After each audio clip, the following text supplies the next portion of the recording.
That is the most exciting part that I'm waiting so eagerly for. Hello everyone, it's me, Drama Rambler. I know it's been a while since I've made a video, but today I decided to jump on and discuss and share my thoughts on a historical romance drama that has recently aired on the platform Youku. Now, oddly enough, this drama was rumored to air on the 12th of July, but there was no real confirmed date. And then, come July 12th, I wake up and find out Youku has dropped the first episode of this drama, and only the first episode, with no promotions such as posters or trailers. So I was quite confused, as many others online, but I guess it came true, and so now it's airing and I'm able to share my thoughts on this one. So if you have gotten this far and know what I'm talking about or per the thumbnail, then yes, today I am going to discuss on the drama The Legend of Anle, starring Li Rupa and Gong Jun. The drama is slated for 39 episodes, and as I'm making the video, I've watched up to episode 11. Episode 12 should have came out this morning. And despite the weird, odd promotion that was going on with Youku, the story so far is quite interesting. So far, so good. That's all I can really say at the moment.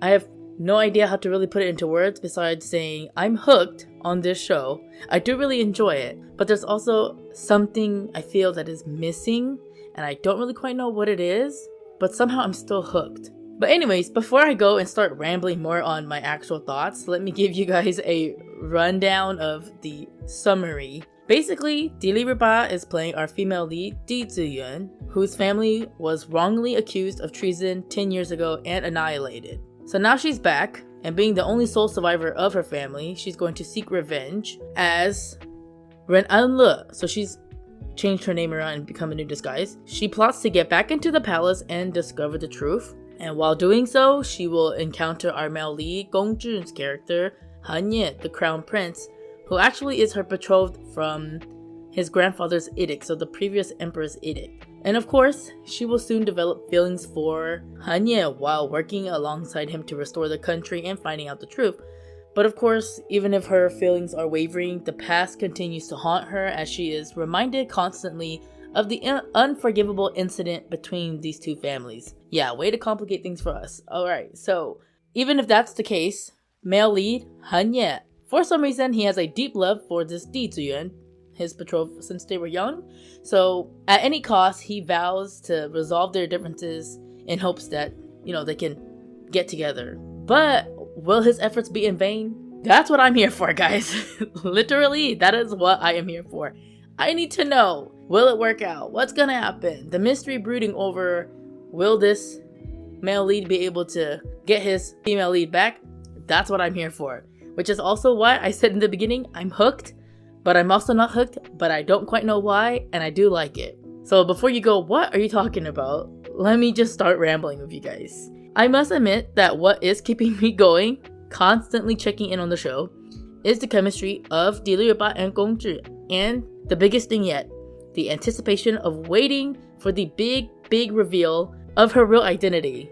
That is the most exciting part that I'm waiting so eagerly for. Now, I must admit, nothing super exciting has happened, but I see it as they're laying the foundation for us, the viewers, to be able to see the layers of these characters unfold.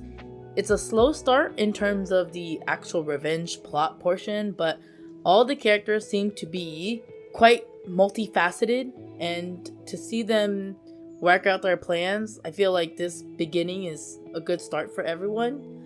The main focus at the moment is our female lead, right? Li Rupa's character Anle, and everyone who is on her side, which includes the second male lead, Lo Mingxi, who is played by Liu Yining. He's been her guard since she was young, so that's what we've concluded so far after the first 11 episodes. And he is basically her right-hand man, down to help her to the very most small detail in plotting these revenge points. He's quite actually very good in here, actually. Liu Yining is nailing this Lo Mingxi role because no one quite knows if he's a good guy or a bad guy, and he's got lots of mystery going on because he's very devious in his own special kind of way. So props to Liu Yining there. And, you know, Anle herself, this is something quite similar to Dilruba's other characters she's played. So I am enjoying Dilruba playing Anle because it's another strong female lead character. So way to go for her here. So when you see both Liu Yining and Dilruba's characters, they've come off as really strong characters. Whereas Gongjun's character, the Crown Prince, he's a kind-hearted, open-minded, gentle person who so far has seemed quite bland, but I like his character because they haven't really shown us more of him, and he is quite clever. It's just, to some people they're like, alright, well it doesn't seem like he is because you got two strong leads, Dilruba and Liu Yining, and then here's Gongjun just kind of in the back a little bit. But honestly, I don't think that's quite the case. The more we watch, the more they're going to reveal him, and so far, as of last night when I watched episode 11, his character seemed to have, you know, given more meat, and now I'm really more invested into his character. So patience is virtue, I would say, but if some of you have to tell yourself like, I have to wait till episode 11, I'm not sure, but to me, I liked it. Now the only issue I kind of do have with the storyline itself is there's some plot holes that I feel about. I don't have an emotional attachment to some of the characters and their motives. Like for example, Dilruba's character, Anle, is out here trying to become the crown princess and flirting, being super flirty and hilarious with our crown prince. I gotta admit, she is quite shameless, and it's caused some really great chemistry and some very fun scenes to watch. But now, Crown Prince himself has constantly been reminding her and us as viewers that the Crown Princess spot cannot be taken because he's saved that specifically for his Di Ziyuan. Well, little does he know, Di Ziyuan is right under his nose, literally. But it's kind of cute because Dilruba is Di Ziyuan, so him saying that, she kind of knows like, oh yeah, okay, he's still another pawn I could really use because he's so easily, you know, sensible. But hey, it's quite cute because I'm just like, when will he know? The big question everyone wants answered. But even with that, I still don't quite understand why he's so adamant about her being the crown princess. I know it's part of the edict, right? But he seemingly is in love, or has, you know, been infatuated with her for over the 10 years that she's been in exile. But I still feel like they didn't give us enough backstory or shown us enough yet to really make you feel like, oh, I can see why he's still looming over her and saving that spot for her.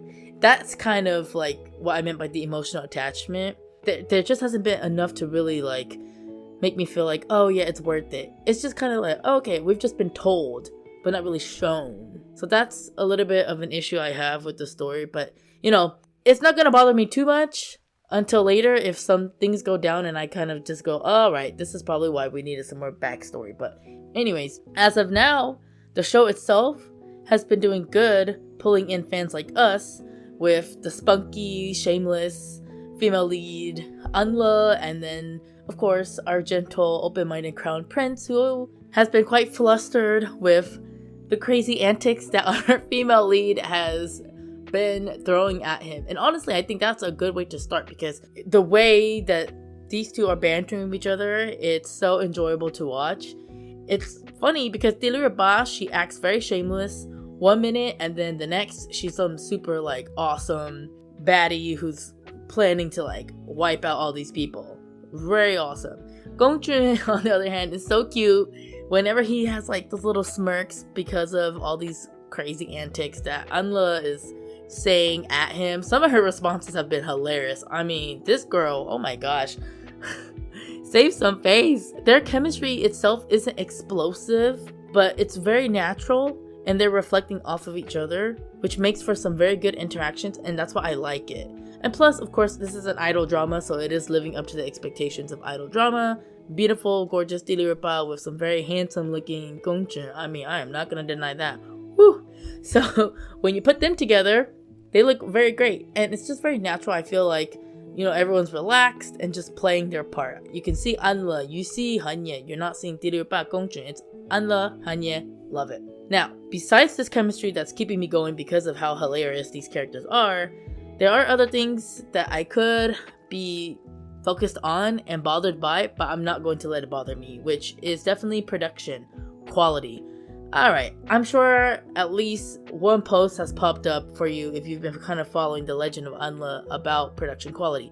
CGI, yeah, alright, not the best. And considering that these are two traffic stars, I was expecting a little bit better justice for Dilirba and Gongjun, but who knows what's really going on with Yoku and the actual production team. But if you just check out episode 1, you probably know what I'm talking about. I mean, yeah, that episode 1 scene where they were out on that ocean in the vessel, yeah, real bad. I mean, woo, what was that? Just, yeah, I don't even know what was going on. And then we had some very bad subtitle issues for the very first episode on the first day, and that didn't help with whatever was going on. But it definitely has improved subtitles and CGI. Certain CGI still. Every other episode you'll get kind of it seems like different editing, so I can't really say much. I'll just let it slide by now.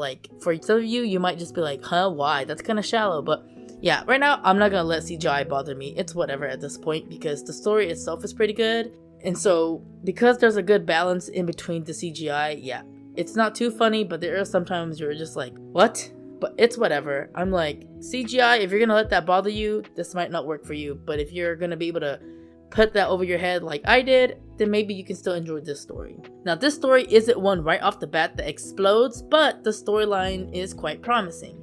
I myself am preparing, of course, myself for the angst and heartbreaks because per the opening and ending credit, as sweet as it is now, the more heartbreaking it will be later. With all those moments I've been looking at. I mean, ooh, it looks very painstaking a little bit. But anyways, you guys, let's just say, as I've been saying since the beginning, I'm gonna hold on strong to this drama until we get to the biggest part I've been waiting so eagerly for.